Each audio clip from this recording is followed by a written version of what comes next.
Bismillahirrahmanirrahim. Assalamualaikum warahmatullahi wabarakatuh. Pemirsa yang dirahmati Allah, marilah kita simak ceramah dari Kiai Haji Muhammad Syakid dengan tema Puasa Asyura. Sebelumnya marilah kita bersolawat terlebih dahulu. Allahumma sholli ala Sayyidina Muhammad wa ala ali Sayyidina Muhammad. Selamat menyaksikan.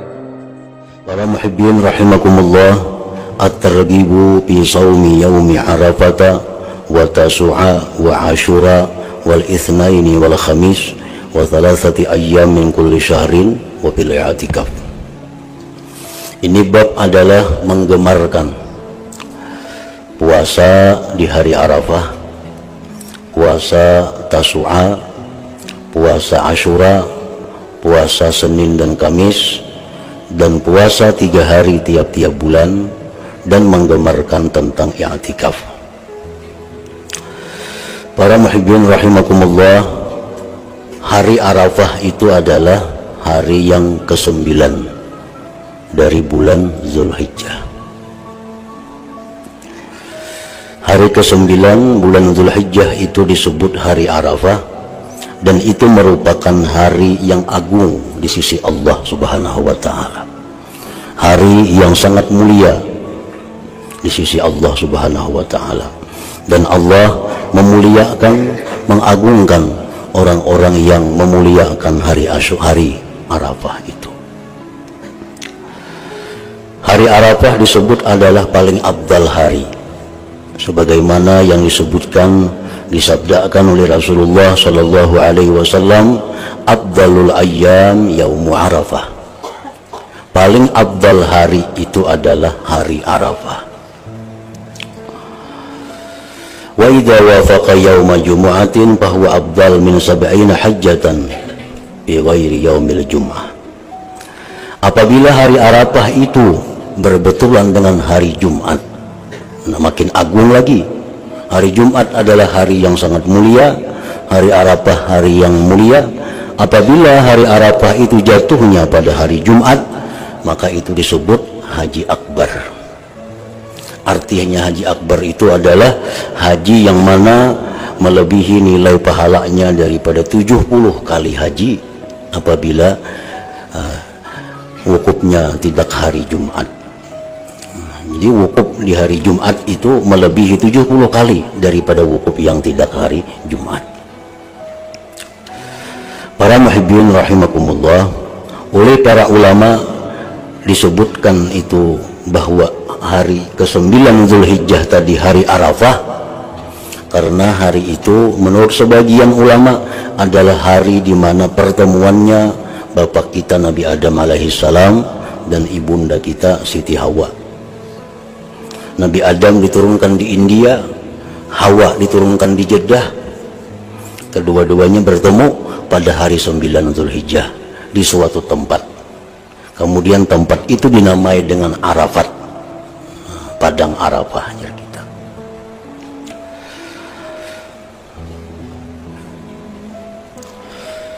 An Abi Qatadah radhiyallahu anhu qala su'ila Rasulullah sallallahu alaihi wasallam an shaumi yaumi Arafah. Rasulullah sallallahu alaihi wasallam ditanya tentang puasa hari Arafah. Qala, Rasulullah menjawab, yukaffiru sanatal madiyata wal baqiyata. Puasa hari Arafah atau hari 9 bulan Zulhijjah itu adalah menebus dosa-dosa tahun lalu dan tahun yang akan datang. Dosa-dosa kita dihapuskan Allah, dosa yang tahun dahulu dan tahun yang berikutnya. Jadi artinya puasa Arafah ini menebus, menghapus dosa 2 tahun. Dosa apa yang dihapuskan itu? Oleh para ulama disebutkan bahwa pendapat yang kuat adalah seluruh dosa-dosa besar yang tidak ada sangkut paut dengan Bani Adam manusia. Jadi dosa-dosa besar yang kita lakukan dengan adanya puasa Arafah dihapus oleh Allah. kecuali dosa yang bersangkut paut dengan manusia. Nah itu kada ada urusannya kecuali tobat dan minta halal. Nah, minta halal, mengembalikan hak orang. Nah itu. Tapi kalau dosa kita lawan Allah semata, itu terhapus. Contohnya dosa-dosa besar kita lawan Allah Ta'ala, macam kita melambatkan sembahyang dari waktunya, itu dosa besar. Contohnya lagi, kita melambatkan bayar zakat daripada waktunya. Kita berbuka puasa di bulan Ramadan tidak ada uzur. Nah ini dosa-dosa besar. Apabila kita puasa hari Arafah, maka itu dihapuskan oleh Allah Subhanahu wa Ta'ala. Ibnu Abbas radhiyallahu anhuma berkata, wa hadhihi busyra bi hayati sanatin mustaqbalah liman samahu. Hadis ini pula memberikan kabar gembira dengan hidup setahun yang akan datang bagi orang yang puasa Arafah. Jadi artinya kalau kita puasa Arafah, kita ini akan berumur setahun lagi. Nah, puasa Arafah pulang tahun berikutnya kita akan berumur setahun lagi. Karena itu Rasulullah tadi menyatakan bahwa puasa Arafah itu menghapuskan dosa di tahun yang lalu dan tahun yang akan berikutnya. Nah berarti itu satu isyarat bahwa kita akan sampai umur hari Arafah berikut. Itu bagi orang-orang yang puasa hari Arafah dan yang diterima puasanya di sisi Allah Subhanahu wa Ta'ala. Nah jadi masalah diterimanya itu kita kada tahu apakah diterimakah puasa kita atau kada. Amun puasa kita hari Arafah itu diterima Allah, maka kita akan berumur pasti setahun akan datang. Wa hadhihi busyra bi hayati sanatin mustaqbalatin liman shamahu idh huwa sallallahu alaihi wasallam basyara bi kaffaratiha. Karena Rasulullah sallallahu alaihi wasallam telah memberikan kabar kepada kita dengan dihapuskan dosa pada tahun yang akan datang. Berarti kita pacang berumur setahun lagi. Nah, para muhibbin rahimakumullah, puasa Arafah ini adalah disunatkan bagi kita nang kada haji, nang kada sedang melakukan wukuf di Arafah. Kalau orang yang sedang wukuf di Arafah itu kada sunat mereka puasa Arafah. Mereka sibuk dengan wukufnya, mereka sibuk dengan berdoa, berzikir kepada Allah di tempat padang Arafah itu. Nah, jadi mereka-mereka yang sedang naik haji, yang wukuf di Arafah, kada dituntut untuk puasa pada hari itu. Nah kita nang kada berhaji ini, nang kada wukuf ini yang dituntut puasa pada hari Arafah agar kita mendapatkan berkahnya pada hari itu. Wa an Ibnu Abbas radhiyallahu anhuma anna Rasulullah sallallahu alaihi wasallam shama yaum Asyura wa amara bi siyamihi, muttafaq alaihi. Dari Ibnu Abbas radhiyallahu anhuma bahwa Rasulullah sallallahu alaihi wasallam beliau puasa pada hari Asyura 10 Muharram. Wa amara bi siyamihi, dan Nabi kita memerintahkan puasa pada hari Asyura itu. Bukan hanya beliau yang puasa, tapi juga beliau memerintahkan.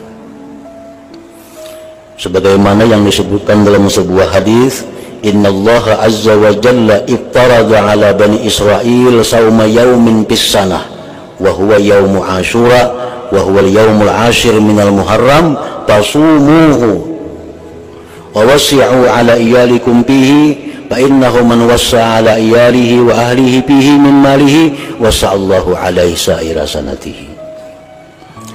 Sesungguhnya Allah Azza wa Jalla mewajibkan atas Bani Israel itu puasa sehari dalam setahun. Orang-orang Bani Israel itu punya puasa setahun sehari aja. Hari ke-10 atau hari Asyura. Pasumuhu, maka ujar Nabi, puasalah kalian pada hari Asyura itu. Dan berikan keluasan kelebihan atas tanggungan kamu, anak istri kamu pada hari Asyura itu. Bahwasanya orang yang meluaskan atas tanggungannya pada hari Asyura itu, Allah berikan dia keluasan sekalian tahunnya. Artinya pada hari Asyura itu kita disuruh pertama puasa. Yang kedua kita disuruh lebih pada hari-hari biasa memberi anak keluarga. Sehari hari biasa memberi anak ini 5.000, kalau hari Asyura itu disuruh lebih pada itu. Kalau segan di dapur biasa hari itu setiap hari itu 20.000, untuk hari Asyura ini lebih pada itu. Nah, bila kita melakukan itu, Allah akan luaskan rezeki kita selama setahun berikutnya.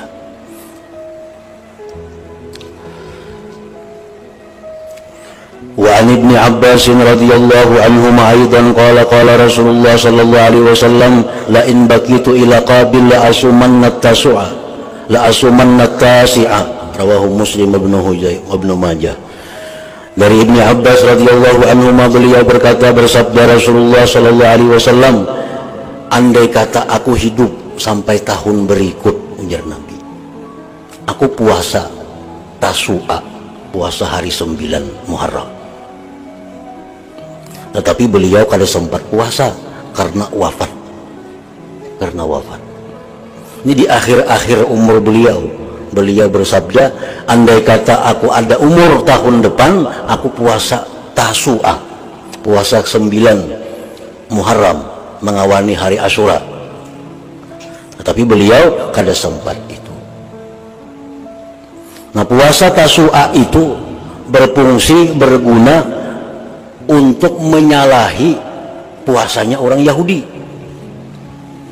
Orang Yahudi itu puasa hanya 10 Muharram. Nah, sedangkan kita kalau puasa hanya 10 Muharram, berarti sama lawan orang Yahudi. Nah, Nabi kita kada ingin bahwa umat beliau ini dalam berbagai keadaan pun sama dengan orang yang bukan Islam. Jangankan soal kehidupan, soal ibadah pun Nabi kita kada ketujuh kita ini sama dengan orang-orang yang bukan Islam. Apalagi yang bukan ibadah. Misal cara berpakaian kita mencontoh orang Yahudi, Nabi kada suka itu. Gaya hidup kita, gaya hidup orang Yahudi, Nabi kada ketujuh. Sampai-sampai ibadah pun jangan mencontoh orang-orang yang bukan Islam. Nah, orang Yahudi ini mereka hanya puasa 10 Muharram. Kalau kita puasa hanya 10 Muharram, kada dikawani sama orang Yahudi. Jadi kawani lawan hari 9. Nah, jadi kalau orang Islam tuh puasanya 2, Tasu'a dan Asyura. Kalau Yahudi cuma Asyura. Wa an Aisyah radhiyallahu anhuma qalat kana Rasulullah sallallahu alaihi wasallam yataharra shaumal itsnain wal khamis. Rawahu Tirmidzi wa qala haditsun hasan wal Nasa'i. Siti Aisyah radhiyallahu anha berkata, adalah Rasulullah sallallahu alaihi wasallam, beliau mengintai puasa Senayan Kamis. Senayan Kamis. Apa sebabnya Nabi kita puasa Senayan Kamis? Karena ujar Sidin, Senayan Kamis itu amal ibadah kita dilaporkan kepada Allah oleh malaikat. Dan aku ingin, ujar Nabi, waktu malaikat melaporkan amal kepada Allah itu, aku dalam keadaan puasa. Dalam keadaan puasa. Nah, makanya kita disuruh sembahyang asar berjamaah, sembahyang subuh berjamaah. Itu sangat kuat berjamaahnya. Karena amal kita ini dilaporkan kepada Allah, ada yang sifatnya harian. Harian itu waktu asar lawan waktu subuh. Ada amal itu dilaporkan kepada Allah nang mingguan, Senayan Kamis. Ada amal yang dilaporkan kepada Allah tahunan. Nah, pada waktu kita sembahyang asar, sembahyang subuh, itu malaikat nih sedang berganti giliran. Malaikat nang hanyar turun, malaikat nang ini naik ke atas melaporkan. Nah, demikian pula halnya puasa. Kita puasa hari Senin, kita puasa hari Kamis, malaikat lapor kepada Allah, kayak apa hambaku si pulang puasa. Sedang puasa. Nah, jadi itu di antara lain kenapa Nabi kita sidin puasa hari Senin Kamis, supaya amal sidin naik kepada Allah dalam keadaan berpuasa. Wa an Nabi Hurairah radhiyallahu anhu qala ausani Khalili sallallahu alaihi wasallam bi thalathin siyami salasati ayyamin min kulli syahrin wa rak'atai duha wa an utira qabla an anam, muttafaq alaihi wa rawahu an-Nasa'i.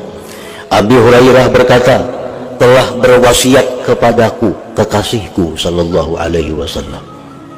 Pertama, puasa 3 hari sebulan. Kasarah aja waktunya, hendak hidup sehari 15 terakhir kaina boleh, atau hendak hari-hari putih 13, 14, 15 boleh juga. Pokoknya sebulan itu 3 hari puasa. Yang kedua, wasiat Nabi kepadaku warak atai duha, 2 rakaat sembahyang duha itu jangan ditinggalkan. Minimal duha itu 2 rakaat. Karena di dalam hadis yang lain disebutkan bahwa tidak bisa mengekali sembahyang duha itu kecuali orang yang beriman. Artinya orang-orang yang munafik, orang yang dalam hatinya ada nifak, itu kadakawa sembahyang duha itu secara rutin. Yang ketiga, wa an utira qabla an anam, bahwa aku sembahyang witir sebelum guring. Nah, sebelum guring.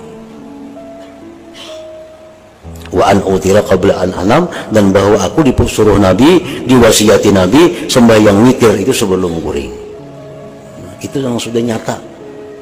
Kalau kena sembahyang witir kena tengah malam tuh belum tentu. Bisa kada bangunan, bisa garing, bisa mati, bisa apa, tengah malam kada tahu lagi kita. Nah, kalau kita sebelum guring itu pasti tagawi talaksana sembahyang witir. Wa an utira qabla an anam, muttafaq alaihi wa rawahu an-Nasa'i. Wa an Aisyah radhiyallahu anha qalat inna an-nabiy sallallahu alaihi wasallam kana ya'takifu al-'ashra awakhir min Ramadan. Siti Aisyah berkata, sesungguhnya Nabi SAW beliau itu beriktikaf 10 akhir Ramadan. Nabi kita kalau sudah hidup 20 sampai ke atas jarang ada di rumah, karena banyak di masjid i'tikaf. Hatta tawaffahu Allah Ta'ala, sampai beliau wafat. Summa takafa azwajuhu ba'dahu, kemudian i'tikaf istri-istri beliau sesudah beliau wafat. Bini-bini Nabi pun kalau 10 akhir Ramadan itu i'tikaf di masjid, sebagaimana yang dilakukan oleh Rasulullah sallallahu alaihi wasallam. Babu adabil akli wasyurbi wa ma yuqalu ba'da dzalik wa ma yaquluhu shaim idza aftara. Bab adab makan, minum, dan yang dibaca sesudah demikian, dan yang membaca akan dia oleh orang yang puasa ketika berbuka. An Amr ibn Abi Salamah qala qala Rasulullah sallallahu alaihi wasallam sammillaha ta'ala wa qul bi yaminik wa qul mimma yali. Rawahul Bukhari wa Muslim. Rasulullah berkata kepadaku, ujar Amr, ucapkan bismillah. Ini beliau melajari adab makan. Ucapkan bismillah dan makan dengan tangan kanan, dan makan dari sesuatu yang mengiringi engkau. Kan di zaman Nabi itu orang makan kada kayak kita, tunggu buahan piring. Di zaman Nabi itu betalam. Nah, betalam. Jadi ada nang berlima menghadapi talam itu, ada nang beana menghadapi. Jadi kalau kita makan betalam itu, makan nang mengiringi engkau. Jangan jangkau sana, jangkau sini, artinya kasihan orang di sebelah situ. Nah, jadi makan nang kita besasar, tunggu kita sampai bakat tengah. Jangan kesana tangkap, ke sini tangkap. Nah itu maksudnya waqul mimma yalik. Rawahul Bukhari wa Muslim. Wa an Aisyah radhiyallahu anha qalat qala Rasulullah sallallahu alaihi wasallam, "Idza akala ahadukum falyadhkur ismallah." Bila mana makan salah seorang kamu, baca bismillah. Fa inna siya ayyadhkur ismallah ta'ala fi awwalihi falyaqul bismillah awwalahu wa akhirahu. Jikalau dia lupa berbismillah di permulaan, separuh sudah hanya ingat belum berbismillah, baca bismillah awwalahu wa akhirahu. Tuntung sudah makan, nah belum berbismillah tadi, harus berbismillah lagi, habis yang dimakan. Kenapa gantiannya astagfirullah aja lagi? Astagfirullah meninggalkan sunnah Nabi. Jadi kalau makan masih ada, walaupun sesuap lagi ada tertinggal di piring, ingat belum berbismillah, bismillahirrahmanirrahim. Rawahu Abu Daud wa Tirmidzi wa qala haditsun sahih wal Hakim. Wa an Ka'b bin Malik radhiyallahu anhu qala ra'aitu Rasulullah sallallahu alaihi wasallam ya'kulu bi thalathi asabi'a fa idza farada la'ikaha. Rawahu Muslim wa Ahmad wa Abu Daud. Ujar Ka'ab bin Malik, aku melihat Rasulullah SAW beliau makan dengan 3 jari. 3 jari. Nah, ini 3 jari. Telunjuk tengah lawan jari manis pengarannya itu. Nah, 3. Bila tuntun makan, sidin jilat jari itu.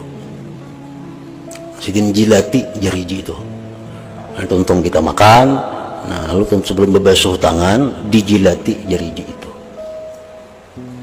Nah, apa gunanya menjilati jari jin itu? Satu gunanya ta'zimun ni'mah, membesarkan nikmat Allah. Membesarkan nikmat Allah. Karena kita makan ini nikmat. Di tangannya ada masih sisa-sisanya. Nah, dijilati dihabiskan. Ini ngarannya orang yang mengagungkan nikmat Allah. Yang kedua, la'allal barakah takunu fihi. Barangkali berkah makanan itu tersisa di situ. Makan sepiringan ini belum ada berkahnya lagi. Barangkali berkahnya itu ada di jari-jari sisanya itu. Nah, yang ketiga, jalbut tawadu, menarik sifat tawadu.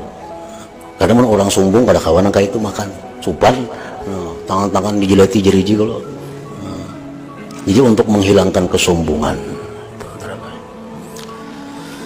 Wa an Anas radhiyallahu anhu anna Rasulullah sallallahu alaihi wasallam kana yatanaffasu fi syarab salasan. Rawahul Bukhari wa Muslim wa Ahmad wal Arba'ah.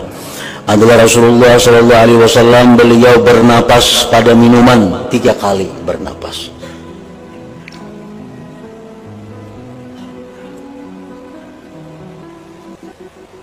Di zaman Nabi itu tadi talam, makan betalam, tangkirnya pun ganal.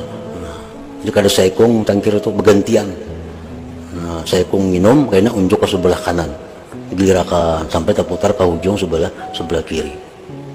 Nah, jadi Nabi kita sidin apabila minum itu, nah, sidin minum, sidin jauhkan dari mulut sidin, bernapas dulu. Kena minum pulang, jauhkan, bernapas pulang. Nah, minum pulang sampai 3 kali. Hanya unjuk sidin ke sebelah kanan, bergilir, berputar. Nah, jadi orang bahar itu ada kadang kali bawa basuh, makan piring ganal kawa beli 6, tangkirnya sebutin kayak itu juga.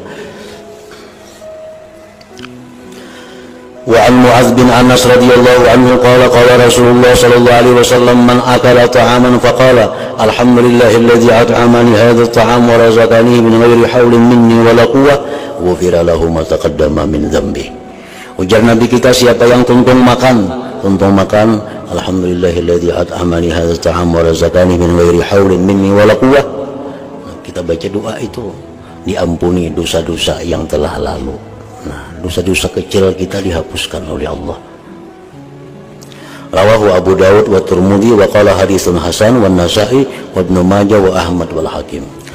Wa an Ibnu Umar radhiyallahu anhuma qala kana an-nabi sallallahu alaihi wasallam qala idza aftara qala dhahaba az-zama wa batallatil 'uruq wa thabata al-ajru insyaallah.